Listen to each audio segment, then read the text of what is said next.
Tere, kas seal on Aarne Ruuben? Kas seal filmida tohib? No, mina küsin. Ma arvan küll, et tohib. Aga mis juhkud ära ja puha. Et jah, see Vello Vikerpaar tegelikult Ameerikas fotod. Tere. Mina olen üha rohkem hakanud mõtlema, et mida väiksemad ja kammerlikumad on inimeste kokkusaamised, seda õdusamad need on, et tegelikult üleüldse ei loe seal publiku hulk. Ma loodan, et see ka ei kurvasta Aarne Rein. Vaadatud kui auväärne publik. Presiidia. Täiesti. Ja see, kes nüüd veel ei tea, Lehte juba kuulis, tuli kohane ja küsis seal, et siis siin majas teisel korrusel on olnud Artur Ratsoni ja Marii Underi korter, kus ka Siuru on alguse saanud Siuru rühmitus. Aga siin all ilmselt on ka olnud kunagi korterid, aga viimastel aastatel oli siin üks mingisugune kilakolapood, mis eksistentsi lõpetas ja siis Tiina Mägi kodulinna majast sai jaole ja andis Kirjanike Liidule teada, et on selline tuba siin ajaloolises majas Ripakil, et peaks nüüd tegutsema, et muidu tuleb siia järjekordne kasumlik ettevõte. Ja nüüd on väike põhiliselt ingliskeelset raamatut antikvariaat, aga on ka plaadid ja uued raamatud ja siin on selline Eesti kirjanduse riiul, mida siis jõudumööda täiendatakse, et ma saan aru, et sealt Eesti Kirjanduse Teabekeskusest tuuakse ja Eesti kirjandust on tõlgitud muudesse keeltesse. Ja Siurut praegu on siin ainult nii palju need pildid, aga võib-olla jäävad seda rohkem. Ja mõte ongi, et kui see võib-olla mõned toolid veel juurde saab ja mõne nagi, et siis võiks hakata selliseid väiksemaid esitlusi või väiksemaid kirjandusõhtuid korraldama siin aeg-ajalt. Aga meil on kaks kangelast siin, Rein ja Aarne. Väga põnev tõotab see asi tulla küll, eriti see abielu juht. Aga nüüd annaksin hea meelega jäi üle. Meie raamat kõigepealt käib, jah? Jah.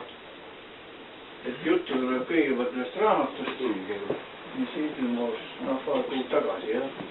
Jah. Ja et miks mina olen valitud, ei ole ju ühe põlvkonna mehed ega midagi, ma olin selle raamatu toimetaja vist mitte esimest korda või? Me kohtusime. Teist korda?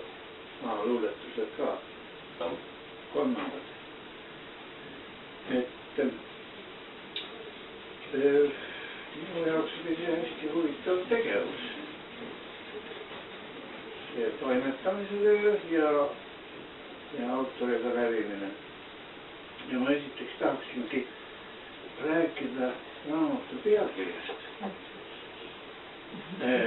Väga põnev. Jah, raamat on huvitav pealkiri eeskujuks kõigile kirjutajatele. Ja see oli esimest korda, kui sa kasutad niisugust fraasi või kuidas öelda, või pool lauset või. Ma tuletan meelde tema raamatute pealkirja, mis mulle on imponeerivad olnud. Orta annab kaardliku üle, just seda ma aitasin sulle esimest preemiat saada, ma olin vist tookord žüriis. Nii, Orta annab kaedriku üle. tuleta meelde, millest see oli? See oli peategelase unistustest ja tema mälestused. Ja aga aeg oli, mis poon? 1905. No näe. Siis on üks romaan Elaja Strepi eelastmel, mida mul on olemas, aga ma ei ole lugenud, tunnistan üles. Aga selle tegevus toimub kuskil Euroopas. Ja. Ida-Euroopas. Eestis ka ja Lääne-Euroopas ka. Ja nii, siis oli veel huvitavam pealkiri. Ärid kuuliaukudega majades. Nii, seal oli juba energilisem aeg. See oli siis 24. aasta ülestõus või mäss, ütleme, mis ülestõus. Jah, 1924 ja järgnevad aastad. Ja ma tahtsin sellega seoses sellest küsida, et kas sa tead niisugust raamatut nagu Ennad Kreuksid? Jaa. Töötasid selle ka läbi? Jaa. Kes oli autor? Alma Vaarnani raamat, jah. Nii, siis oli sul üks raamat, mida ma ei ole oma silmaga näinud ja see on kriminaalromaan, selle nimi on Ilusast naisest ei saa head luume. Leht, eks ole, kus on ikka hea pealkiri. Nii, ja nüüd oli siis, viimane oli Sinine soon kättemaks ja peas. Ma vist tõendasin seda pealkirja. Mitte sinu nüüd toimetamise, et kindlasti siin toimetada, vaid lihtsalt pealkiri oli mõnevõrra pikem ja võib-olla lugejaid siis nagu ei tahtnud kohutada väga. Nii mahtub kaanele ära. Just, jah. Pea ümber oli alguses. Jah, pea ümber oli see kättemaks ja see Sinine soon. Nii, ja me peame nüüd siis jõudma asjale lähemale. Ütle veel nii palju, et tegevus toimub selles romaanis 18. sajandi viimastel aastatel ja võib-olla 19. sajandis on natuke ka puutub. Toimumiskohad on siis kõige tähtsam koht on Loopre mais. Mina ei ole ihusilmaga seda näinud. Kas sina käisid? Jaa. Mis seal on praegu? Seal on lagedad viljapõllud ja heinamaad. Aga mõisahooned? Väga väike mõisahoone on põllukividest. Adaverest ida poole 4 kilomeetrit. See on Adavere tuulik. Järsku mõni öö käinud publikumist ei ole. Mis aegne mõis see on? Ta on väga vana mõis. Tegelikult juba... Jaa, ikka sajandeid. 17. sajandist, jah, aga kindlasti juba varasem. Nii, aga võib-olla sa siis ütledki, kuidas see Loopre, missugust rolli ta mängib ja kes sinna tuleb ja mis siis saab, võib-olla räägib natukene pikemalt. Ja kust niisugune üldse julge mõte tuli, võtaks võõramaalane ja talle see mõis maha müüa. Kui sünopsise lühidalt kokku võtta, siis ilmub Eestimaale üks inglane nimega John Avington, kes on laetud vabamüürlikest ideaalidest ja tal ei ole kodumaal eriti hästi käsi käinud nagu paljudel seiklejatel, kes peavad lahkuma võõrsile, otsivad paremat õnne. Kui ühte kohta jääda pidama, siis ei tule elus midagi välja. Ja nii ta leiabki sellise maalopi Balti mere ääres, kus räägitakse laulvat keelt, kus on suured metsad ja sood ning väikesed majad, milles elab töökas talurahvas, kes väga poolt kannab oma ümbruskonna eest. See kõik hakkab talle meeldima. Ja kuna tal on parasjagu tehtud Tallinnas hea tehing, siis ta on ka vaba raha, et ära osta üks mõis. Tema vaimne teejuht on pastor Faikau, kes elab Võnnus. Ta on kõrge kraadi vabamüürlane siin kohalik. Ka tema unistab maailmarahust ja seisuste vahelisest dialoogist, nagu kõik vabamüürlased ja nii nagu ka Evington. Ja Evington võtab ta oma ainsaks isaks ja teejuhiks siin põhjamaises pimeduses. Ja tema siis informeerib teda, et Loopre mõis on müügis. Edasi läheb John mõisa ja asub seda oma käe järgi ümber kohendama.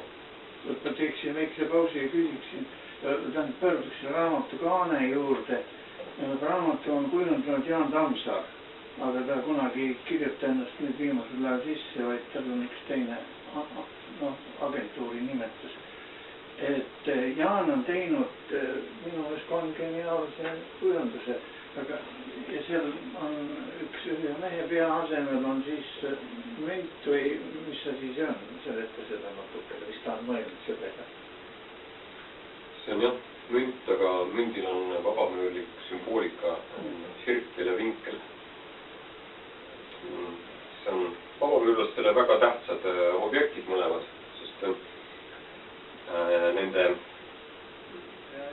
kunagi oli preester Hiram, kes asus Jeruusalemma templit ehitama ja kõik vabamüürlased võrdlevad templi ehitust siis kogu maailma heaoluga, mida tuleks taastada ja mida tuleks pidevalt säravana hoida, aga maailma võivad juhtida ainult õppinud jõud.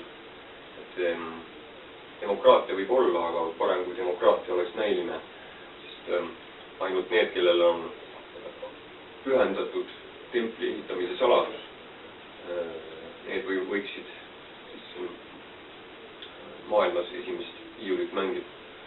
Sellel vabamüürlikul ideoloogial on hästi palju tahke ja kõik see on keeruline, nii et seda on raske selgitada mõne lausega, aga minu raamatus on sellest palju juttu.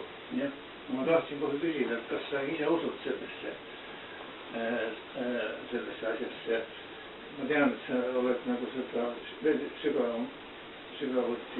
sügavamini uuring, seda siin raamatus kajastub ja räägi võib-olla sellest ja kui palju sa tead Eesti vabamüürlusest praegu sa teed? Ma ei tea eriti palju Eesti vabamüürlusest, sest see kõik on saladus ja seda hoitakse kiivalt enda teada. Aga kõik need üldised põhimõtted on teada, et sellest kirjutas väga palju Ristikivi ja siis äsja lahkunud Madis Kõiv, kes analüüsis Ristikivi suhet vabamüürluse ja siis templirüütlitega ja otsis Ristikivi teostest välja selliseid kohti, mis ka viitavad suurele geomeetrile ehk siis Jumalale ja sellele hierarhiale, mis käib Jumala järel, kes siis ongi vabamüürlused.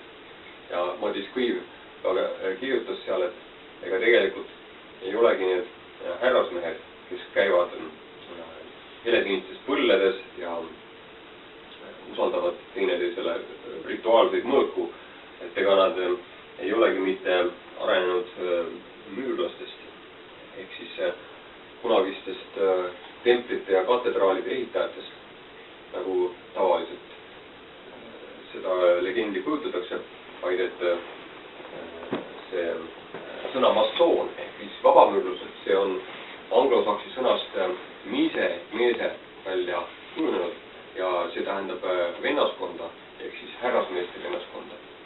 Nii kirjutas Madis Kõiv oma artiklis ja ta tsiteeris Gotthold Ephraim Lessingit, kes selle asja oled avastanud. Ja et kõik need salapärased mehed, vabamüürlused, et nende ideoloogia ei ulatu mitte siis 2500 aasta tagusesse Jeruusalemma, kus templit ehitati, vaid pigem ikkagi templirüütlite juurde, kes ka salapäraselt ajaloo areenil kadusid. Ja sa ikkagi öelnud, kuidas sa usud nendesse põhimõtetesse või jagad, kui palju sa jagad?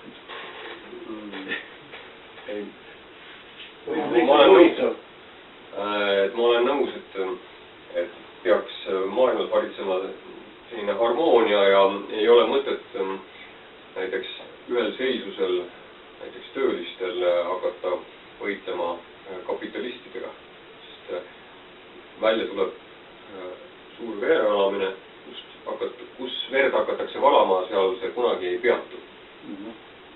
Sellega ma olen nõus. Vaat selles Volta annab päevliku vilet on vist seda, oled seda vist puudutanud.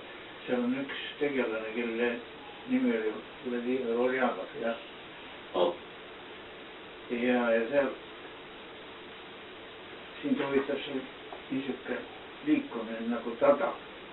Et ma vaatangi, et sinu huvitab igale poole kummalistesse suundadesse ulatunud. Aga tuleme selle härrasmehe juurde, kes siis Inglismaalt siia Tallinna sadamasse saabub ja siis ostab ära Loopre mõisa.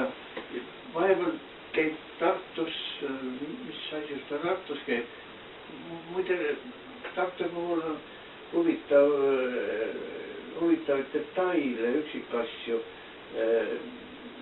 saab sinu raamatust teada, mida mina ei ole kusagil kohanud, aga võib-olla Lehte näiteks teab kindlasti. Ja kõik vabamüülased võrdlevad templi ehitust siis kogu maailma heaoluga, mida tuleks taastada ja mida tuleks pidevalt säravana hoida, aga maailma võivad juhtida ainult õppinud jõud. Demokraatia võib olla, aga parem kui demokraatia oleks näiline, sest ainult need, kellel on pühendatud templi ehitamise saladus, need võiksid siis maailmas esimest viiulit mängida.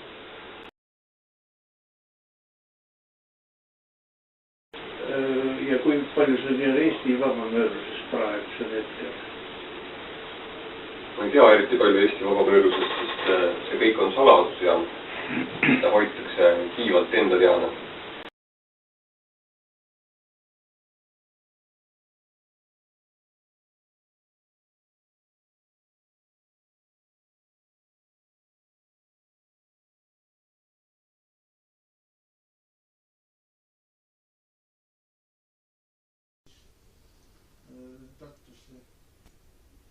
Tartusse raadikalmistule.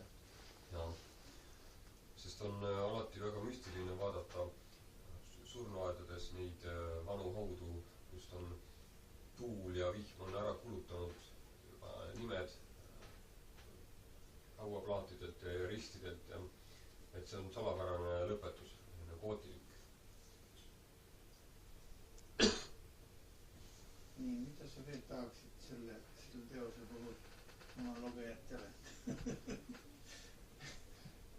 öelda? Et tegelikult juhtus analoogiline lugu 1722 seal Loopre mõisas, kui seal oli üks Kristiin, ta oli mõisa tööline. Temast on Eesti Rahvusarhiivis üks mahukas kohtudokument. Ta viidi Tartu maakohtusse hooramise eest.